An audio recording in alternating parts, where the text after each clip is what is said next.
the world that your parents grew up in and the world that you are growing up in are very different from each other. Until the 1990s, most goods like cars, clothes, television sets and cold drinks were limited and produced in India itself.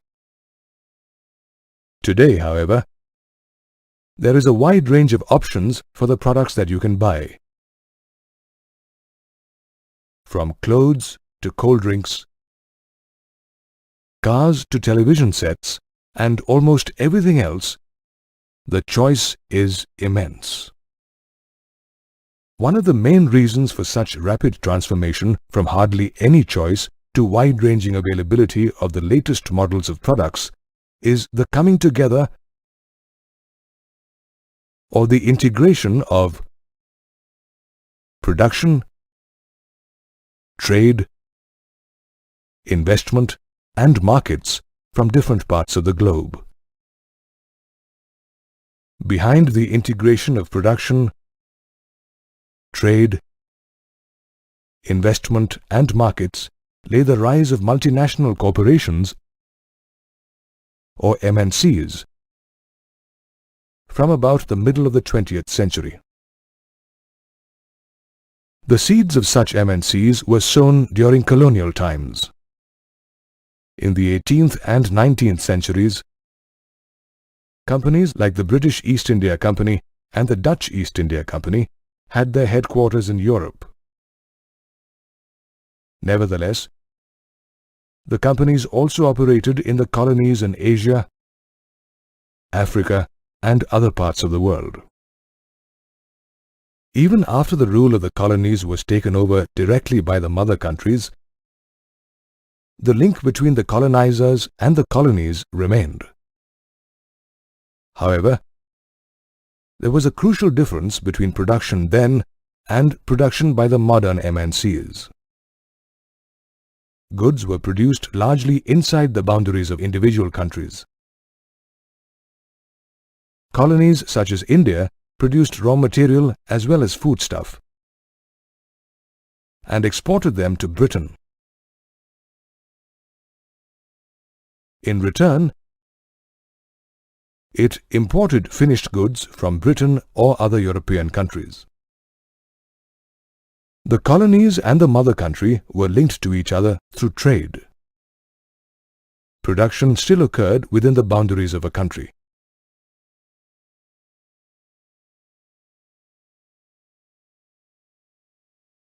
With the independence of the colonies in the 1940s and the 1950s, this link between production and export of raw material and the import of finished goods continued.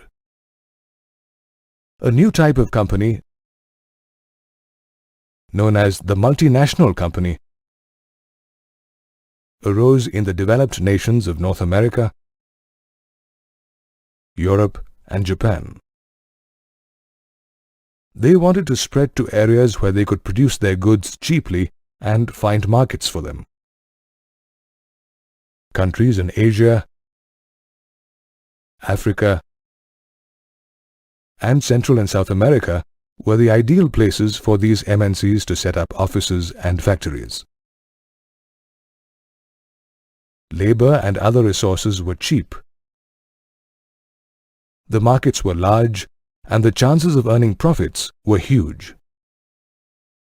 Initially, however, the indigenous production in these countries of Asia, Africa, and South America was protected through trade and other barriers.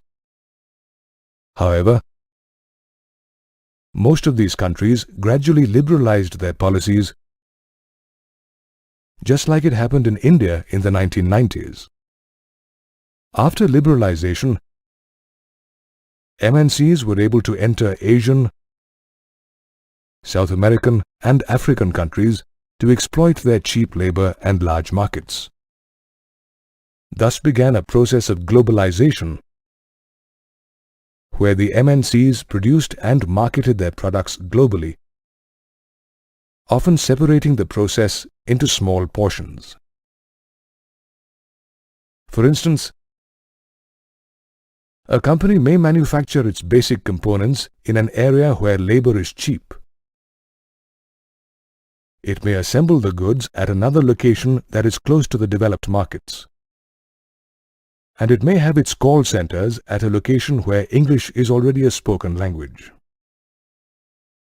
By having access to cheap labor and resources and using the spread-out method of production, MNCs can produce their goods at half the cost that they would have otherwise. This means that they make enormous profits. There are many factors that MNCs take into account while setting up factories and offices for production in a country. MNCs look for proximity to markets where they can sell their products. Another major factor is the availability of cheap labor, both skilled and unskilled, that MNCs can employ in the factories. MNCs also take into account the availability of other resources like raw material and infrastructure like transport, electricity, and banking facilities when they put up factories in a country. MNCs may also be more comfortable in countries where they can influence the government's policies in their favor. Did you know, before the Indian government adopted a policy of liberalization in 1991, most MNCs were not allowed to set up their offices and factories in India. Once assured of markets, labor, other resources, and favorable policies, MNCs then set up offices and factories.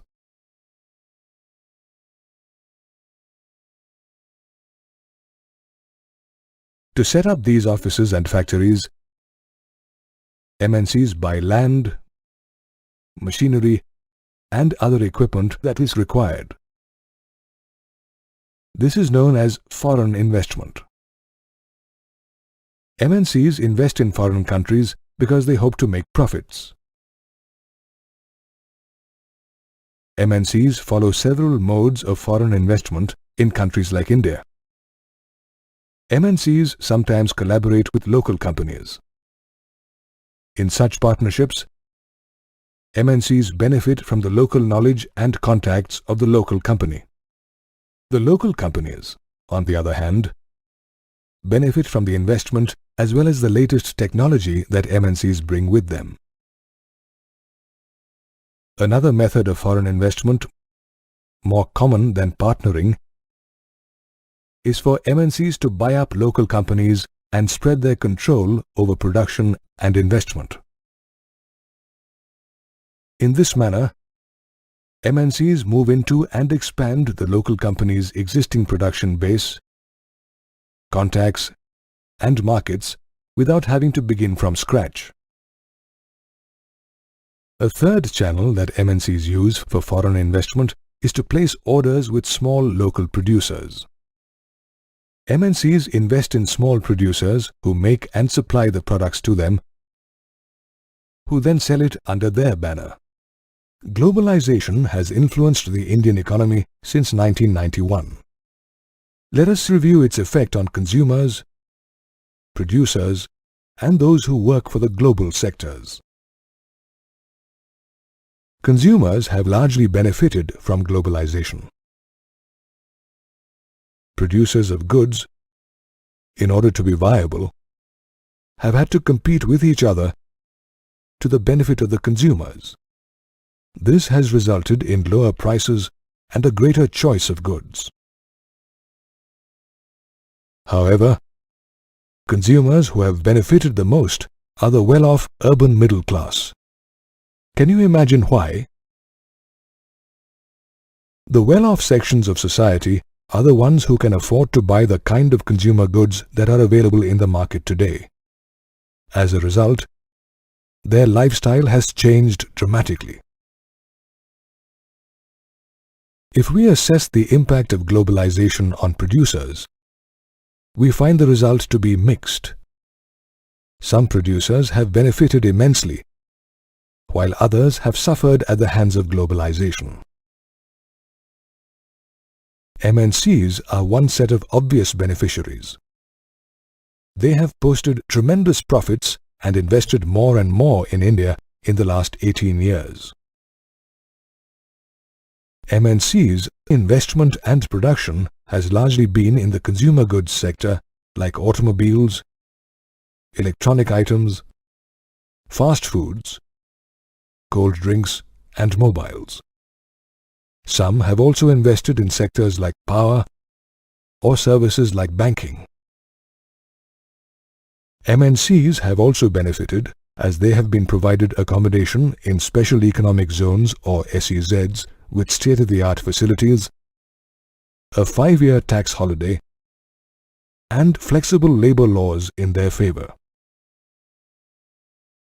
All in all, MNCs have made huge profits since they entered the Indian market. In addition, some local companies who have collaborated with the MNCs to supply them raw material or services have also gained from globalization.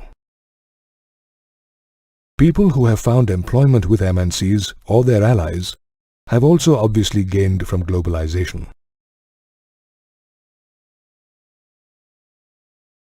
Some big Indian companies like Tata Motors, Ranbaxy, and Asian Paints have emerged as multinationals by spreading their operations worldwide. Thus, they have seen positive results from the competition with MNCs and globalization. IT-based companies like business process outsourcing companies or BPOs or call centers are another set of gainers. Other companies provide cheap data entry, accounting, and administrative services to companies abroad. They also have had a successful stint because of global access. Until now, we have largely considered the positive impact of globalization. However, not everybody has benefited from globalization. MNCs have invested in the latest technology and production methods and raised their production standards. Small producers who lack the immense resources commanded by MNCs have been forced to compete with them. This is because MNC products are today freely available in the market. Some small producers who were hit the worst by MNC competition include dairy products, toys, vegetable oils, capacitors, batteries, and so on. Some of them have either left their production units or now produce at a fraction of their earlier capacity. Another sector that has faced hardships because of globalization is labor. In many factories, working hours have increased and jobs have become insecure.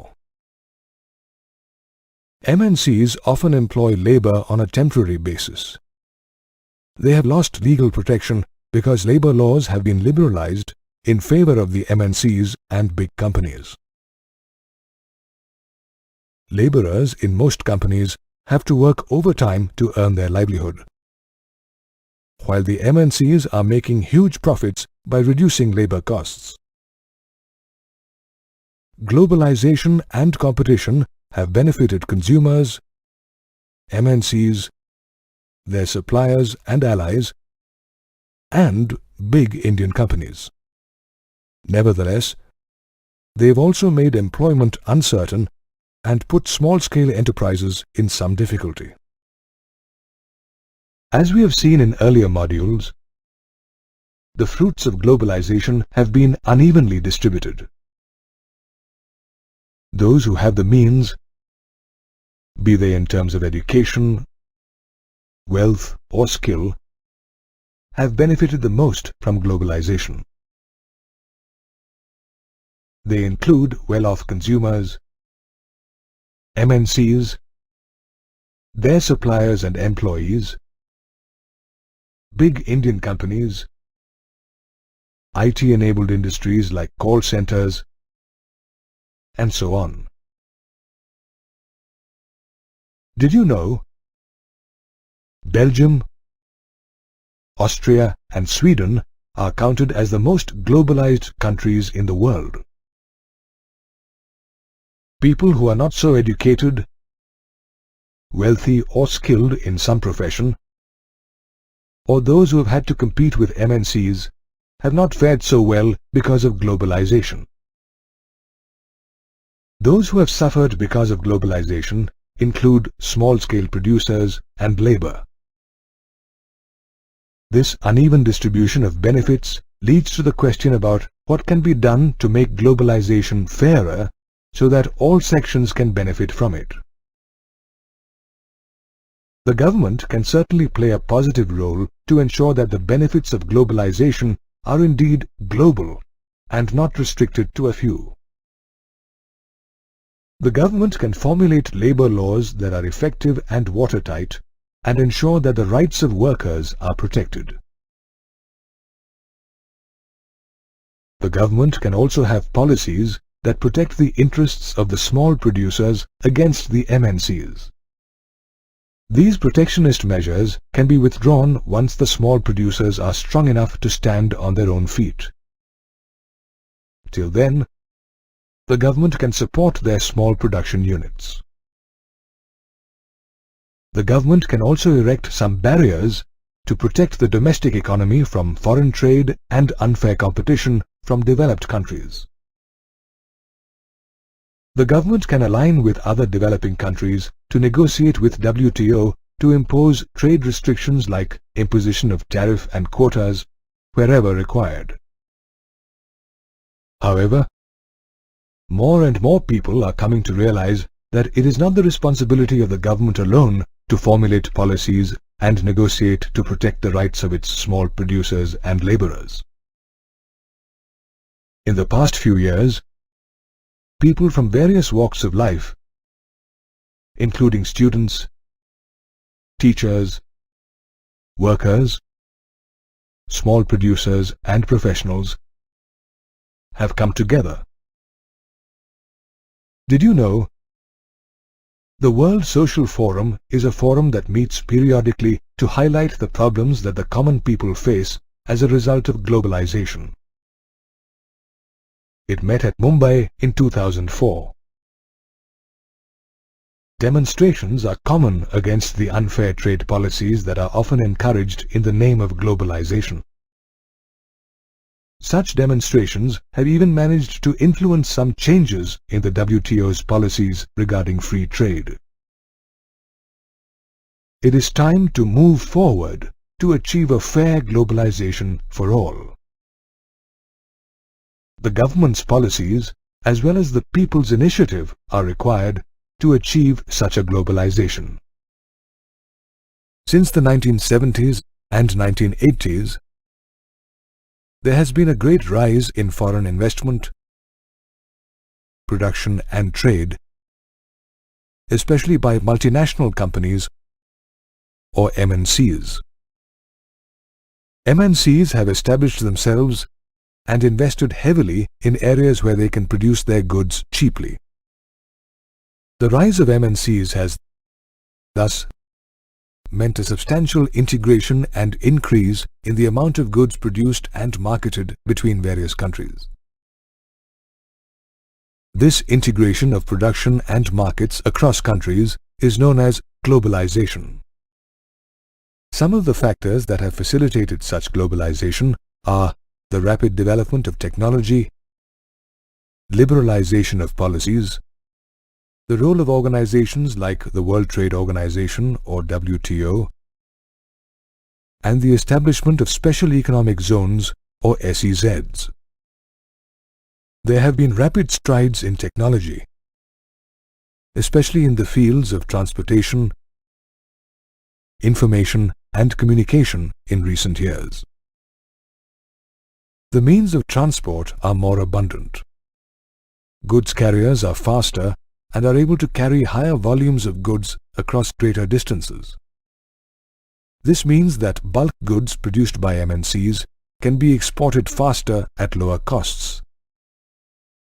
Information technology has spread widely in recent years, and services like electronic newspapers and call centers to serve MNCs are a common factor in today's world. Sophisticated communication facilities like the Internet, electronic mail, and voicemail have made sharing of information much faster. Therefore, technologies have connected the whole world and made globalization easier. Apart from the rapid rise of technology, liberalization in the policies of the government has also been a major factor that has aided globalization in countries like India. After independence, the Indian government had deliberately set up trade barriers against the import of foreign goods and investment. This was to protect the newly emerging Indian industry against foreign competition. However, after 1991, when India adopted its new economic policy, the tariffs and trade barriers were largely removed, and the policies were liberalized. Indian manufacturers competed with foreign producers, and Indian products were forced to improve in quality. Foreign companies set up production centers and offices in India. Thus, the liberalization of foreign trade and production also opened India to global influences. The WTO has pushed for liberalization and removal of tariffs by countries like India. Organizations like the WTO are of the view that barriers to foreign trade and investment are harmful and therefore must be abolished to make international trade free. The WTO began with the initiative of the developed nations.